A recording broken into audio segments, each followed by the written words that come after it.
Hello, I'm Ed Grasso from Senior Bathroom Aids.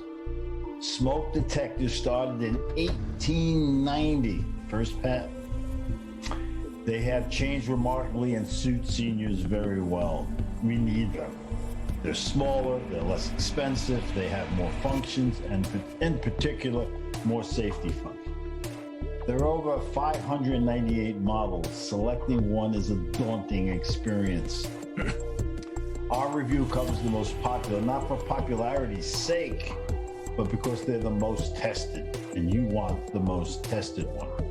We also discuss the dominant pros and cons for each of the detectors. And maybe for you, the big differentiator is, how does it fit in your house? Is it in the best spot near the stove, for example? Do you want light or do you want sound alarm signal? Read through the reviews. Remember, we always welcome any comments if we can help. Be safe.